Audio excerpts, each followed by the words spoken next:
Good morning students. आज मैं आप लोगों को सिस्टम ऑफ सर्कल्स के बारे में जानकारी दूंगा और ये अत्यंत महत्वपूर्ण विषय वस्तु है। इससे सर्कल के परिवारों के बारे में तमाम ज्ञान होगा और बीएससी ऑनर्स के सिलेबस यहाँ से शुरू होते हैं या सब्सिडियरी के, और तमाम कंपटीशन के भी यहाँ से भांति भांति के सवाल पूछे जाते हैं। तो आज हम लोग सिस्टम ऑफ सर्कल्स या सर्कल के फैमिली के बारे में चर्चा करेंगे। System of circles,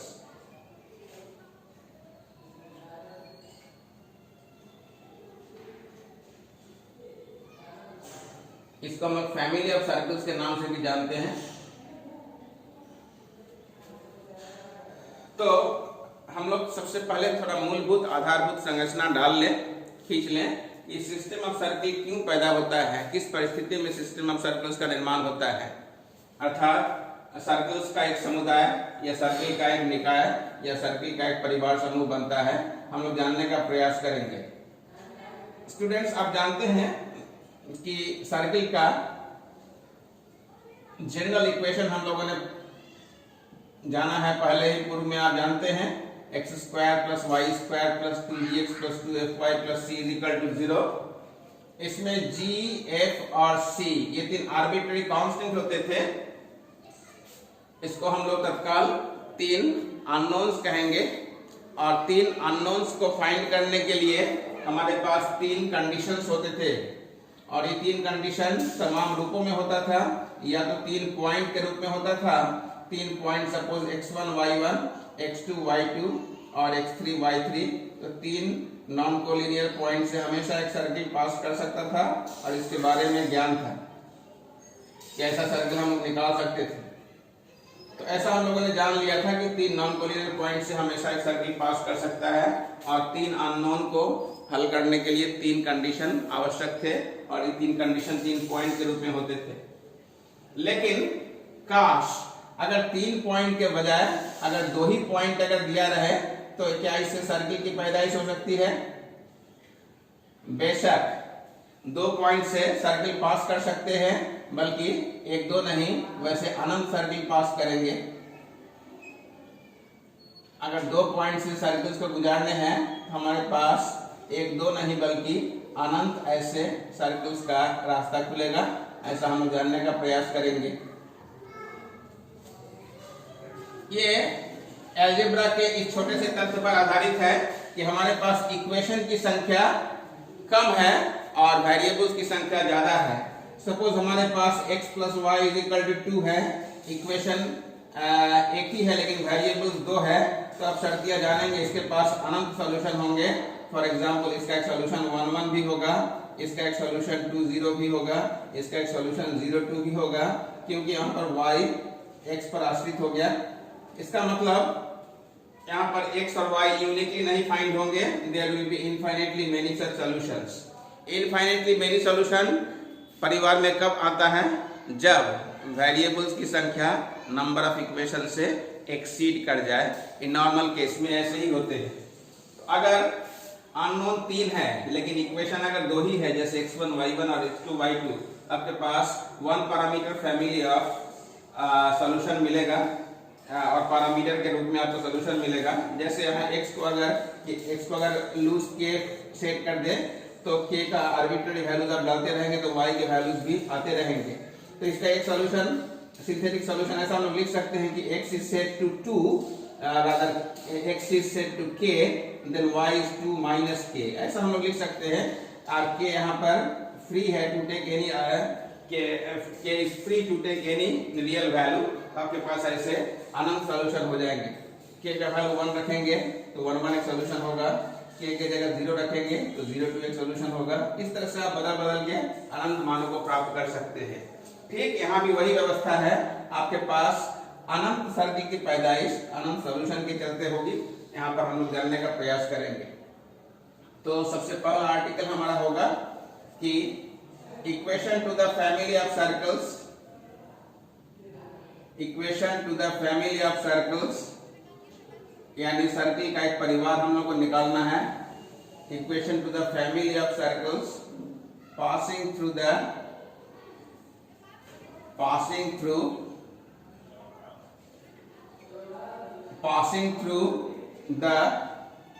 points of intersection of two circles of the circles S1 is equal to 0 and S2 is equal to 0। आप जानते हैं कि दो सर्कल नॉर्मली दो पॉइंट पे इंटरसेक्ट करेंगे और यहाँ याद रहे कि k का वैल्यू -1 नहीं होना चाहिए। S1 बराबर S2 हो जाएगा, अर्थात equation of common chord of the two circles हो जाएगा। तो हम लोग ऐसा देखेंगे कि एक circle S1 is equal to 0 अगर है और एक दूसरा circle S2 is equal to 0 है, तो इन दोनों के इंटरसेक्शन कितने पॉइंट्स पर होंगे? 2 पॉइंट पर हो रहे हैं। और 2 पॉइंट से पास करने वाले सर्कल की संख्या कितनी है? अभी हम लोगों ने देखा कि अगर 2 पॉइंट्स है तो यहाँ से अनंत सर्कल गुजरेंगे। एक सर्कल का विहंगम दृश्य हम लोग ऐसा डाल रहे हैं, ऐसा एक सर्कल हो सकता है कि उसमें से गुजरे, एक दूसरा सर्कल ऐसा गुजार रहे हैं दोनों पॉइंट से होता हुआ। ऐसे कितने सर्कल होंगे? अनंत सर्कल होंगे। और उसका ज्वाइंट इक्वेशन क्या हो जाएगा? S1 plus k S2 is equal to 0। इसका भी इक्वेशन हम लोग S1 plus k S2 is equal to 0। अब ये सर्कल इस सर्कल से भिन्न है स्वाभाविक रूप से, तो हम लोग एग्जैक्ट सर्कल को आइडेंटिफाई करने के लिए उस फैमिली का k को हम k पर अंकुश लगाना होगा, k पर कुछ रेस्ट्रिक्शन लगाने होंगे। उस रेस्ट्रिक्शन के चलते ही हमारे पास एक यूनिक सर्कल की पैदाइश होगी, इसको हम लोग ध्यान देंगे। तो ये हम लोगों ने अभी जाना कि अगर एक सर्कल S1 है और दूसरा circle S2 is equal to 0 है, एक सर्कल अगर S1 इज इक्वल टू 0 और दूसरा सर्कल S2 बराबर 0 है, तो उनके पॉइंट्स ऑफ इंटरसेक्शन से होता हुआ हमारे पास तमाम सर्कल्स का एक मुफ्त समीकरण S1 plus k S2 is equal to 0 होगा। इसका हम लोग लेखा जोखा ले रहे थे, इसका हम लोग समझ लेंगे। k is not equal to -1, ऐसा हम लोग समझ लेंगे। तो ये आपको नॉलेज पॉइंट के लिए जरूरी है। स्टूडेंट्स, इसका एक पार्टिकुलर केस आपने 11th क्लास के दरमियान पढ़ा था और वो केस बहुत ही सहज था और उसी का यहाँ पर पुनरावृत्ति हम लोग कर रहे हैं। जैसे एक लाइन होता था L10 और एक लाइन L20 होता था, इन दोनों के इंटरसेक्शन से भी आपके पास अनंत लाइंस की प्राप्ति हो सकती थी, that is L1 plus k L2 बराबर 0। आपने पढ़ा था 11th क्लास के दरमियान। सपोज ये दोनों लाइन इंटरसेक्ट कर रहे हैं अल्फा बीटा, दो लाइन हमेशा एक बिंदु पर इंटरसेक्ट करते हैं इन जनरल, तो यहाँ से होते हुए आपके पास एक बिंदु से अनंत लाइन पास कर सकते हैं और उस अनंत लाइंस का एक मुक्त समीकरण L1 plus k L2 बराबर 0 होता था। ठीक उसी दिशा निर्देश पर, उसी तर्ज पर ये भी समीकरण S1 plus k S2 बराबर 0 है।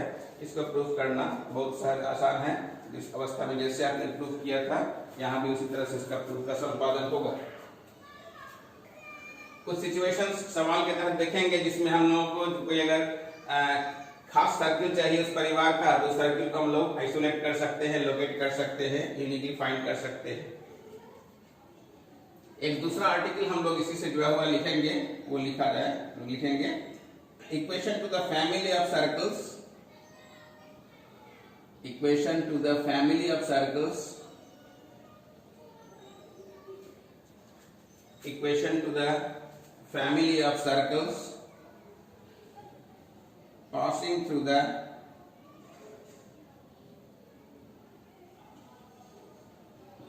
the point of intersection, points of intersection of the circle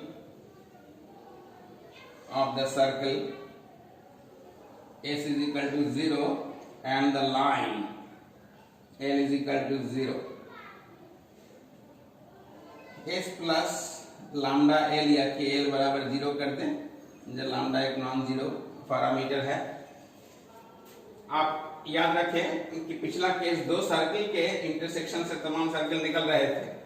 अब परिस्थितियां बदल रही हैं। अब एक सर्किल एक लाइन को इंटरसेक्ट कर रहा है, तो सर्किल एक लाइन को कितने पॉइंट पर इंटरसेक्ट करेगा? वो भी 2 ही पॉइंट पर करेगा। और ये दोनों पॉइंट का सोर्स अब अलग हुआ, 2 सर्किल नहीं बल्कि एक लाइन और एक सर्किल हुआ।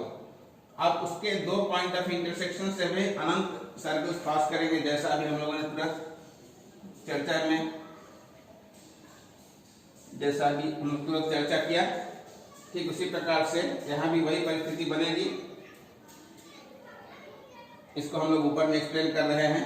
जैसे एक सर्किल है और एक लाइन है L = 0 और एक सर्किल S = 0 है, तो इन दोनों का इंटरसेक्शन भी दो ही पॉइंट पर होगा। अब दो पॉइंट से पास करने वाले अनंत सर्किल होंगे, जैसा आपके बारे में ज्ञान है, S + lambda L = 0।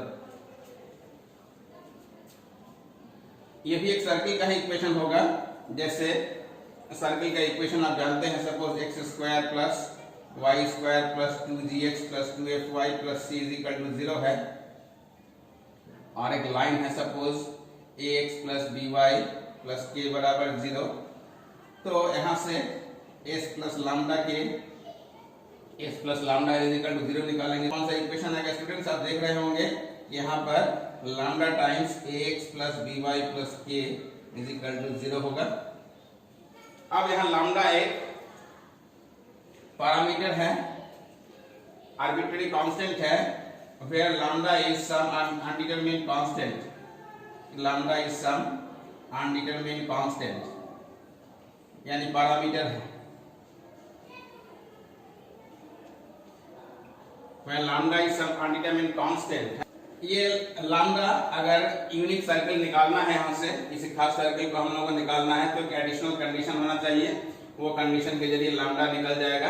Where lambda is parameter, undetermined constant को हम लोग पैरामीटर भी कहते हैं, तो हम लोग इसको अनडिटरमिन्ड कांस्टेंट या पैरामीटर भी लिख सकते हैं। Where lambda is parameter, arbitrary constant भी कहते हैं, पैरामीटर या अनडिटरमिन्ड कांस्टेंट भी कहते हैं। तो ये बहुत सारे शब्द है उसके लिए, इसका हम लोग उच्चारण करेंगे। तो हम लोगों ने देखा कि दो बिंदु से आपके पास एक अनंत परिवार मिल रहा है सर्कल्स का। ये सर्कल का इक्वेशन है, क्योंकि x² = coefficient of x² = coefficient of y², और सर्कल होने के लिए दो तत्व चाहिए, कोएफिशिएंट ऑफ x² और कोएफिशिएंट ऑफ y² इक्वल होने चाहिए, और साथ साथ x * y के कोई टर्म नहीं रहने चाहिए। ये दोनों कंडीशन यहाँ पर फुलफिल्ड है। और साथ साथ ये सपोज अगर अल्फा बीटा से अगर गुजर रहा है, अल्फा बीटा को सेटिस्फाई करना चाहिए, और ये गामा डेल्टा को सेटिस्फाई करना चाहिए। अगर alpha beta gamma delta point of intersection है, सपोज अल्फा बीटा पर ये लाइन लाई कर रहा है और अल्फा बीटा पर ये स्ट्रेट लाइन भी लाई कर रहा है और सर्किल भी लाई कर रहा है, इसका मतलब ये सर्किल में अगर अल्फा बीटा को डाल दिया जाए तो सेटिस्फाई करना चाहिए। 2gα + 2f β + c = 0, और ये लाइन भी अल्फा बीटा पर लाई कर रहा है, तो लाइन को भी सेटिस्फाई करना चाहिए। a α + b β + k = 0। तो ये भी एक सर्किल का इक्वेशन है, तो पता चल गया कि coefficient of x² = coefficient of y² है। अब ये सर्किल को अगर ये सर्किल है, इसको अगर गुजार देते हैं अल्फा बीटा से, तो ये 0, इसका वैल्यू 0 हो जाएगा यहाँ से यहाँ तक अल्फा बीटा से गुजारने पर, प्लस लैम्डा इनटू इसका वैल्यू भी अगर अल्फा बीटा से गुजार दे तो ये 0 को सेटिस्फाई करेगा, तो 0 = 0 को संतुष्ट कर रहा है। इसका मतलब अल्फा बीटा या गामा डेल्टा से गुजरने वाले तमाम सर्कल्स इस इक्वेशन को सेटिस्फाई कर रहे हैं, इसलिए ये फैमिली ऑफ सर्कल्स का रूप ले लिया। तो आज हम लोगों ने सर्किल के इन गतिविधियों को देखा। तो इसके डिडक्शन के रूप में हम लोग दूसरा आर्टिकल देखेंगे। इसके डिडक्शन के रूप में हम लोग दूसरा आर्टिकल देखेंगे, equation two the family of circles.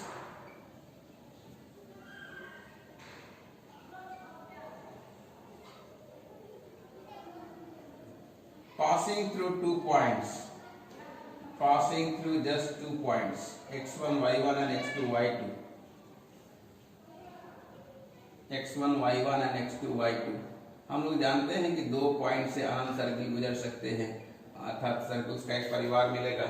तो हम लोग जानते हैं कि हमारे पास अगर 2 ही पॉइंट हैं, तो 2 पॉइंट से हमारे पास अनंत सर्किल गुजरेंगे, x1 y1 और x2 y2 से। तो क्या हम लोग इनको ज्वाइन कर सकते हैं? हम लोग को तमाम सर्कल्स का इक्वेशन निकालना है जो इन दोनों के, इस सर्किल और एक लाइन के इंटरसेक्शन से, बल्कि इन दोनों पॉइंट से होता हुआ गुजर रहा हो। दो पॉइंट से गुजरने वाला एक सर्किल ये हुआ, दूसरा सर्किल ये हुआ, तीसरा, चौथा, पांचवा, 10वां, अनगिनत सर्कल्स ऐसे पैदा होंगे। उसमें से एक खास सर्किल को हम लोग आइडेंटिफाई करें, एक आइडियल सर्किल जिसके लिए ये लाइन डायमीटर का काम कर जाए, यानी x1 y1। सपोज एक ऐसा सर्किल हम लोग आइडियल सर्किल की परिकल्पना कर दिए जिसके डायमीटर की एक्सट्रीमिटीज ज्ञात है, तो शायद आप उस सर्किल के बारे में जानते हैं, ये एक स्पेशल सर्किल हुआ। तो लिखा जाए इज, अगर डायमीटर के छोड़ दिए हुए x1 y1 x2 y2, circle का इक्वेशन आपको याद है स्टूडेंट्स, इंटर में आप लोगों ने पढ़ा था 11th क्लास में, x minus x1 x minus x2 plus y minus y1 plus y minus y2। ये तो इस सर्किल का इक्वेशन हुआ, एक ऐसे सर्किल का इक्वेशन जिसके डायमीटर के दो एंड पॉइंट्स दिए हुए हैं। तो एक सर्किल सपोज दिया हुआ है और एक लाइन भी दिया हुआ है। हम लोग का उद्देश्य क्या है कि इस सर्किल और इस लाइन के इंटरसेक्शन से, इस सर्किल और लाइन का इंटरसेक्शन यही दो बिंदु हुए, इन दोनों बिंदु से कितने सर्किल गुजर सकते हैं, तो डेफिनेटली इनफाइनाइटली मेनी। तो उसका इक्वेशन क्या हो जाएगा, circle S plus lambda L बराबर 0 होना चाहिए। लैम्डा L कौन सा लाइन हुआ स्टूडेंट्स, जो x1 y1 और x2 y2 से पास कर रहा है। और इस लाइन का इक्वेशन हम लोग क्या डिटरमिनेंट फॉर्म में लिख सकते हैं, बखूबी लिख सकते हैं। तो लाइन का डिटरमिनेंट फॉर्म में इक्वेशन इस तरह से है, x2 y2 1 is equal to 0। तो हमारे पास यहाँ से इन दोनों बिंदु से गुजरने वाले जो तमाम इनफाइनाइटली मेनी सर्कल्स होंगे, उसका एक मूल समीकरण हमारे पास ये मिल गया। ये और कुछ नहीं है, ये ऊपर वाले तथ्य की पुनरावृत्ति है। ये S हो गया सर्किल, यहाँ पर प्रोडक्ट के रूप में था y minus y1 into y minus y2 plus lambda times determinant x1 y1 1 x2 y2 1 is equal to 0। यहाँ से यहाँ तक स्टूडेंट्स सर्किल का इक्वेशन था जिसके डायमीटर के एंड पॉइंट्स दिए हुए हैं, और ये लाइन का इक्वेशन है, this is equal to 0 line का इक्वेशन था पासिंग थ्रू 2 पॉइंट्स। तो हम लोगों ने इसकी पुनरावृत्ति की और एक डिडक्शन के रूप में यहाँ पर हम लोगों ने कायम किया। तो आज हम लोगों ने सर्कल्स के कुछ परिवार के बारे में जानने का प्रयास किया। ये परिवार की पैदाइश क्यों होती है, इसके बारे में भी हम लोग कुछ हद तक जानने के में सफल हुए। अब इससे जुड़े हुए तमाम सवाल पूछे जाते हैं, इसके बारे में हम लोग जानेंगे। जैसे एक सवाल हम लोग यहाँ टेकअप करते हैं एग्जाम्पल के रूप में, let y is equal to mx be a chord to a circle, be a chord to the circle। एक सर्किल का एक कोई एक कॉर्ड दिया हुआ है, सपोज ये कॉर्ड का काम कर रहा है। देन हम लोग का टास्क क्या है, find the equation of another circle, find the equation to a circle, to the circle, ऐसा इंफिनिट सर्किल होगा, to the circle having this chord as diameter. अब इस कॉर्ड को हम लोग को डायमीटर बना देना है, लार्जेस्ट कॉर्ड बना देना है। Having this chord as diameter, diameter बना देना है। और डायमीटर ऐसा कॉर्ड है जो सेंटर से गुजरता है, ये स्पेशल कॉर्ड है और लार्जेस्ट कॉर्ड भी है, जिसके बारे में हम लोग को ज्ञान है। तो एक सर्कल दिया हुआ है और उस सर्कल का एक कॉर्ड भी दिया हुआ है, y is equal to mx, एक कॉर्ड है उस सर्कल का। अब इस कॉर्ड को हम लोग को कॉर्ड नहीं समझना है, इसको डायमीटर समझना है खास सर्कल के लिए, और वैसे ही सर्कल को आइडेंटिफाई करना है। एक ऐसा सर्कल हम लोग को निकालना है जिसके लिए कॉर्ड जो है खुद डायमीटर का रोल अदा करे अर्थात डायमीटर बन जाए। अर्थात जो रिक्वायर्ड सर्कल है उसके लिए कॉर्ड अब कॉर्ड नहीं है बल्कि लार्जेस्ट कॉर्ड है, दैट इज डायमीटर है। तो इस सर्कल का हम लोग को इक्वेशन फाइंड करना है और एक सर्कल ये दिया हुआ है। तो इसका हम लोग अभी तुरंत थ्योरी में पढ़े थे, इसका सोल्यूशन हम लोग लिखेंगे, सोल्यूशन लिख लेंगे। इसका लिखा जाएगा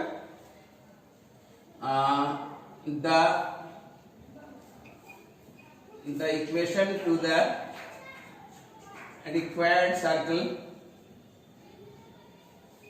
be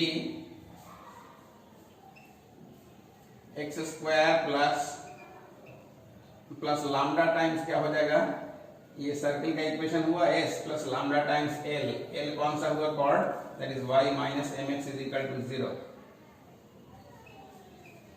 यहाँ लैम्डा क्या है, where lambda is some undetermined constant, is undetermined constant to be found out, ऐसा कांस्टेंट जो बाद में कंडीशन से निकालना पड़े। ये आर्बिट्ररी कांस्टेंट है, जो आर्बिट्ररी कांस्टेंट किसी कंडीशन से निकले उसको हम लोग अनडिटरमिन्ड कांस्टेंट कहते हैं।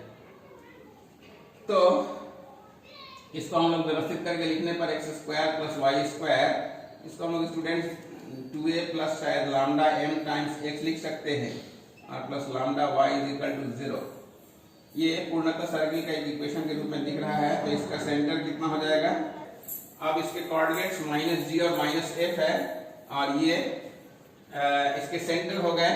अब हमारा जो रिक्वायर्ड सर्किल है उसका जो सेंटर है, क्योंकि ये लाइन डायमीटर का काम कर रहा है हमारे सर्किल के लिए, तो वैसा सर्किल निकालना है जिसके लिए ये लाइन अब कॉर्ड नहीं रहेगा, डायमीटर हो जाए। और आप स्टूडेंट जानते हैं कि डायमीटर हमेशा सेंटर से पास करता है, अर्थात इसका जो सेंटर निकला वो हमारे लिए इस लाइन पर लाई करेगा। लिखा जाए यहाँ पर, this centre it lies on the diameter, it lies on the line y is equal to mx, यानी सेंटर जो है हमारे रिक्वायर्ड सर्किल के लिए इस लाइन पर लाई कर रहा है, इसलिए उसके कोऑर्डिनेट्स उसको सेटिस्फाई करेंगे। इस implies minus lambda by 2 is equal to m times 2a plus lambda m divided by 2।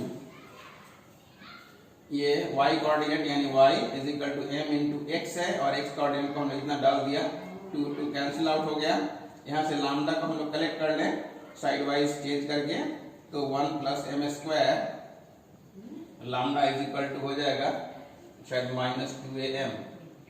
तो यहाँ से लैम्डा का वैल्यू कितना निकलेगा, इसका वैल्यू हम लोग यहाँ पर डाल देंगे इक्वेशन नंबर 1 में, तो हमारे पास रिक्वायर्ड सर्किल निकल जाएगा और इसका हम लोग इक्वेशन यहाँ पर लिख लेंगे। Therefore required circle is, therefore equation two the required circle is, equation to the required circle is,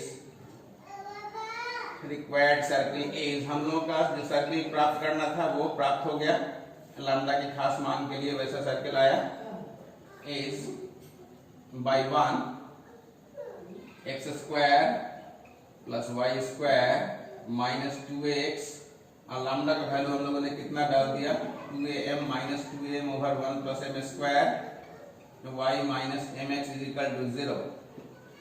ये यूजिंग 1 या बाई 1 लिख देंगे, 1 की मदद से हम लोगों ने इतना लिख लिया। क्या इसको आप सॉल्व कर सकते हैं, सिंप्लीफाई कर सकते हैं, सिंप्लीफाई आसानी से हो जाएगा। 1 plus m square times x square plus y square minus 2ax m square, इसको अगर आप खोल देते हैं यानी इसको ब्रैकेट को 2a m square x is equal to 0, तो आप देख रहे हैं कि कुछ टर्म्स कैंसिल आउट हो जाएंगे और रिक्वायर्ड सर्किल अपने स्थिति में दिखाई पड़ेगा रिक्वायर्ड फॉर्म में। माइनस इसमें से कुछ कॉमन भी निकल रहे हैं, x plus m y is equal to 0, which is the required circle, which is the required circle, which is the required circle. तो स्टूडेंट्स आपने देखा कि भांति भांति सिचुएशंस को हम लोग सवालों के रूप में कैसे चरितार्थ करते हैं और बना डालते हैं। तो हमारे पास रिक्वायर्ड सर्किल निकल गया। खास परिस्थिति में जो सर्कल्स का एक परिवार था उसमें से एक सिंगल सर्किल, स्पेसिफिक सर्किल को सर्च करना था, उसके लिए लैम्डा पर एक एडिशनल कंडीशन इंपोज करना था और वो डायमीटर बनने के चलते संभव हो पाया। आज हम लोगों ने सिस्टम ऑफ सर्कल्स का आरंभिक ज्ञान प्राप्त किया। अगले क्लास में हम लोग रेडिकल एक्सिस और ऑर्थोगोनल सर्कल्स के बारे में जानकारी प्राप्त करेंगे। Thank you for watching the video.